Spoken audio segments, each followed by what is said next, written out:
Already working on a 2005 Dodge Neon with the 2-liter 16 valve inline 4-cylinder. Issue is it's, well, it's got some misfires.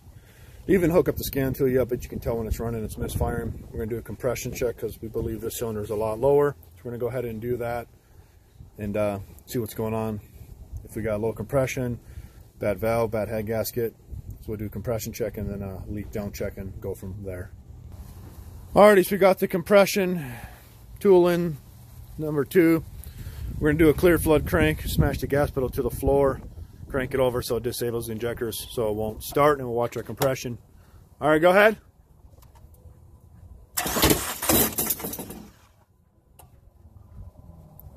Go. Stop. Alright, hang on, we had a little bit of issues there. We're going to redo the test here. Don't put your hand up there, it'll shock you. Yeah. Alright, clear flood crank.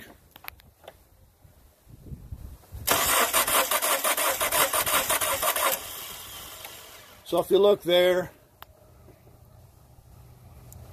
we got like 70, 75 PSI.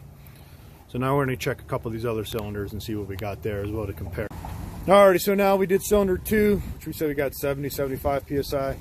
We're just going to skip a couple and do cylinder 4 and go from there. Clear flood crank. Alright, so if you look there, about 125, actually almost 130 PSI. So obviously we have an issue with this cylinder. We did check these earlier. They're a little low as well. This one was the best one. This was the lowest one. These were a little bit lower as well. So 2 is the lowest, 4 is the best, 1 and 3 were low, but not as low as 2. So now we're going to do a leak down check and see if it's intake valve, exhaust valve, or head gasket, and go from there. Alrighty, so now we're going to do the leak down check. Got an air compressor line hooked up to my leak down tester. Cylinder 2 is the lowest one, so we got my tube threaded in there. There's no shredder valve on these, so it lets air pressure go through. And what you want to do is you want to zero this out on the right dial there to 0 till you're set. So you're going to 0 it. Alright, so I'm going to 0 it out here. Real sensitive. We got the air compressor set. You don't want it more than 100. The main line coming in, we got it set around 90. And this manifold gauge here will regulate it out. Sorry about the wind.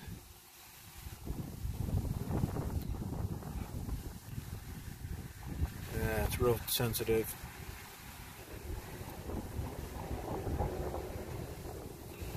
So I got it set there to 0. I'm going to lock it.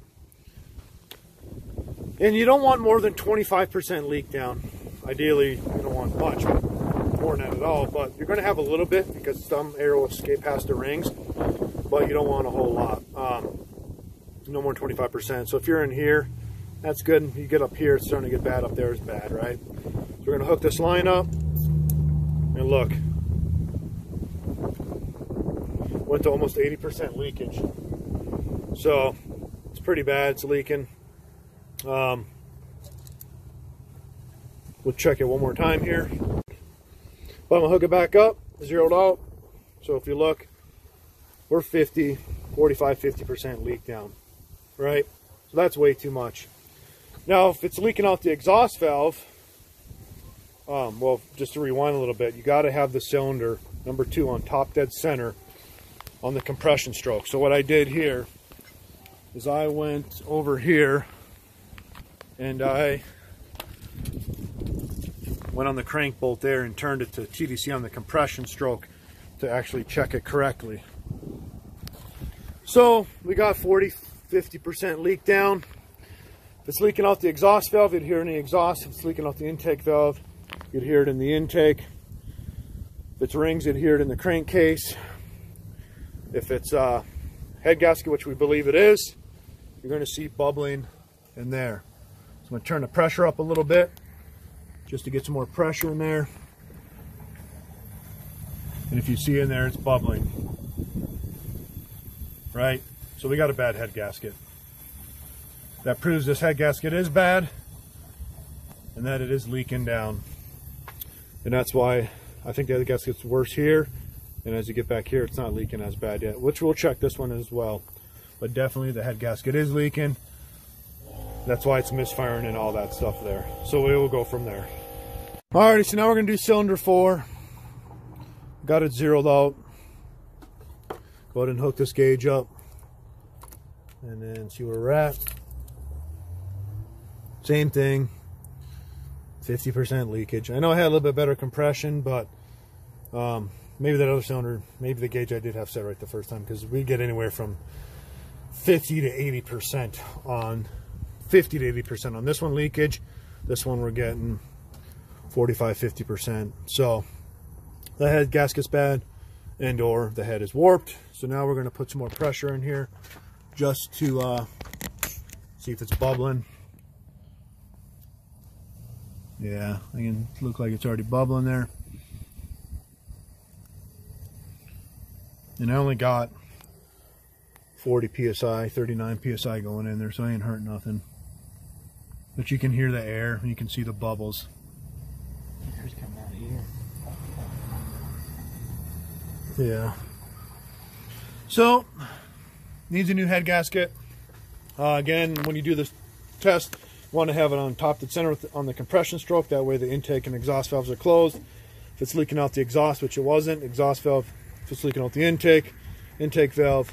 If you hear air in there, rings. If you hear air in your radiator or antifreeze there, or bubbles, head gasket.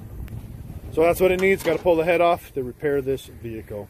And that's exactly why it's misfiring on a few of these cylinders, because it has low compression. History behind this car got hot, overheated, and I believe that's what caused the damage. Alrighty, so obviously we got a bad head gasket, but there's another test you can do, this block test with this chemical. You fill the blue dye to the line. If it changes to like green, yellow, or light green to yellow, then you know it's got emissions gases from the head gasket leaking into the coolant system. You want your coolant down a couple inches. You want it thermostat open in. You want it to flow through, because you don't want to be sucking antifreeze through here, because that'll contaminate the fluid. But what you do is you put this ball up here and it pulls air through. And right now it's blue, but if it turns color, it'll eventually, then you know you got emissions in your coolant. So you're gonna have to run it a while to get the coolant to flow through the thermostat to open. So I guess we'll go ahead and start it. Ratchet's off, we're good to go.